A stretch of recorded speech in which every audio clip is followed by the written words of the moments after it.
இன்றே டவுன்லோட் செய்து உங்கள் ஃபேவரட் ஷோக்களை என்ஜாய் பண்ணுங்க. என்னாச்சு நம்பூதிரி? ஏதாவது பிரச்சனையா? நம்பூதிரி ஐயா, எதுவா இருந்தாலும் சொல்லுங்க. தாடிகாரனுக்கு ஏதாவது பிரச்சனையா? இப்போ சித்தார்த் தம்பிக்கு அம்மா போட்டு இருக்கிறதுனால கூழூத்துற புண்ணிய காரியத்தை உங்களால செய்ய முடியாது.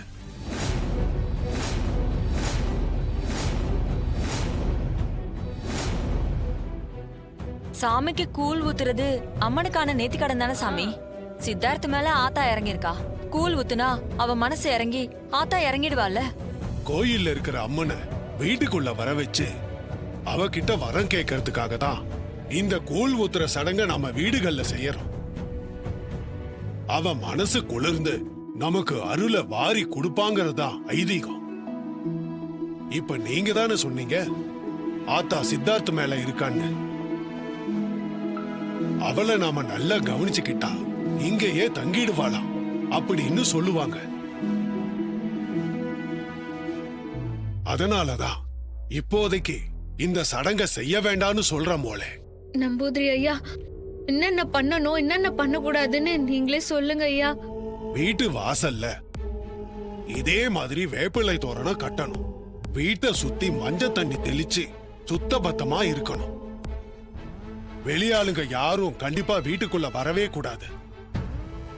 சித்தார்த் உடம்புல இருந்து ஆத்தா இறங்குற வரைக்கும் தரையில வெள்ளை துணி விரிச்சு அது மேல வேப்பிலைய உதிர்த்து போட்டு அது மேலதான் சித்தார்த்த படுக்க வைக்கணும். வீட்ல கண்டிப்பா தாளிச்சு எதுவும் சமைக்க கூடாது. முக்கியமா அசைவம் சமைக்கவே கூடாது. நம்பூதிரி ஐயா, சரி, நீங்க சொன்ன மாதிரியே நாங்க செய்யறோம். தாடிகாரா, உனக்கு மட்டும் ஏயா ஒண்ணு மாத்தி ஒண்ணு வந்துனே இருக்குது. உன்னை இப்படி பார்க்கவே ரொம்ப கஷ்டமா இருக்குதியா. ராணி, உன் வேதனை எனக்கு புரியுதுமா. ஆனா இந்த மாதிரி நேரத்துல நீ மனசு உடைஞ்சு போயிடக்கூடாது. இந்த மாதிரி நேரத்துல ரொம்ப தைரியமா இருக்கணும். நாங்களாம் உன் கூட தானே இருக்கோம். சித்தார்த்துக்கு எதுவும் ஆகாது.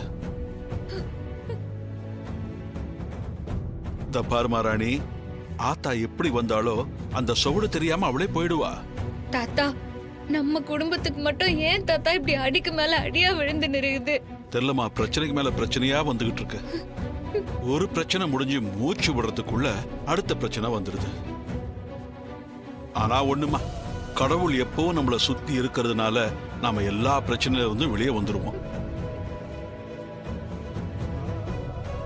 கண்டிப்பா இந்த பிரச்சனையில இருந்தும் எந்த பாதிப்பு இல்லாம நாம வெளியே வந்துருவோம். நீ ஒண்ணு கவலைப்படாதம்மா.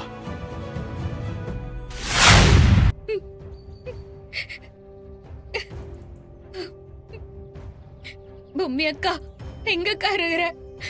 எனக்கு உன்னை பார்க்கணும்க்கா. சீக்கிரம் வாக்கா. ராணி, என்னாச்சு ராணி? அக்கா, உன்னோட வேம்பு சேருக்கு என்னாச்சு தெரியுமா? நமக்கு மட்டும் ஏன்க்கா இம்மா கஷ்டம் வருது? என்னாச்சு ராணி? தாடிகாரனுக்கு அம்மா போட்டு இதுக்கா. இங்க பாரு ராணி, ஆத்தா வேம்பு சாரோட உடம்புல இறங்கிருக்கான்னா அதுக்கெல்லாம் ஒரு காரணம் இருக்கும். எல்லாத்தையுமே பிரச்சனையா பார்க்காத. அத நமக்கு வர ஏதோ ஒரு பெரிய பிரச்சனைய தீர்க்க வந்த விஷயமா பாரு. வேம்பு சார ஏதாவது கண்டத்துல இருந்து காப்பாத்துறதுக்காக கூட ஆத்தா அவர் மேல வந்திருக்கலாம்ல. அதனால நீ எதுக்கும் கவலைப்படாம அந்த ஆத்தாவோட காலை புடி. அவளுக்கு பிடிச்சத செஞ்சு அவளை வழிபட்டு ஆத்தா மனச குளிர வைக்கிறதுக்கு என்னென்ன செய்யணுமோ அதை நீதான் செய்யணும். ஆத்தா கண்டிப்பா வேம்பு சார் மேல இருந்து இறங்கிருவா. நீ எதுக்கும் கவலைப்படாத. நான் இப்ப என்னக்கா பண்ணோம்? வேம்பு சார நீ உடனே அம்மன் கோவிலுக்கு கூட்டிட்டு போ. அங்க போய் அந்த அம்மனோட மனச குளிர வைக்க என்னென்ன செய்யணுமோ அது எல்லாத்தையும் செய். உடனே வேம்பு சார கூட்டிட்டு போறானே. நீ எதுக்கும் கவலைப்படாத. இது ஆடி மாசம், இது அவளுக்கான மாசம். அந்த ஆத்தா உன்னை தேடி உன் வீட்டுக்கு வந்திருக்கான்னா நீ அவளை தேடி அவளோட எல்லைக்கு போறானே. அவ நிச்சயமா உனக்கு துணையா இருப்பா.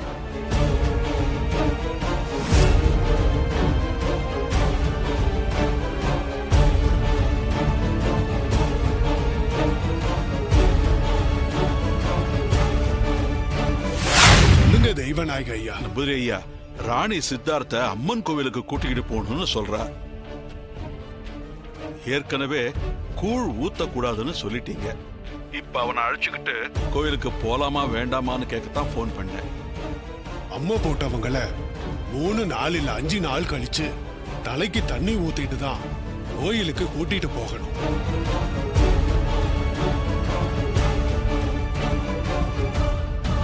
அதுக்கு முன்னால அவங்க கோயிலுக்கு கூட்டிட்டு போறதா இருந்தா அவங்கள கூட்டிட்டு போகும்போது சுவாதிஷ்டானம் பொருளை எடுத்துட்டு போகணும். அப்படின்னா என்ன நம்பூதிரி? அது ஒண்ணு இல்லைங்கய்யா. அம்மனுக்கே உகந்த வேப்பலை, நாவல் பழம், சிறியா நங்கை இலை, இது எல்லாத்தையும் எடுத்துட்டு போகணும். இதனை கொண்டு போய் அம்மனுக்கு படைச்சிட்டு மனசார அவளை வேண்டிக்கோங்க. எல்லாமே நல்லதா நடக்கும். ரொம்ப நன்றிங்க நம்பூதிரி ஐயா.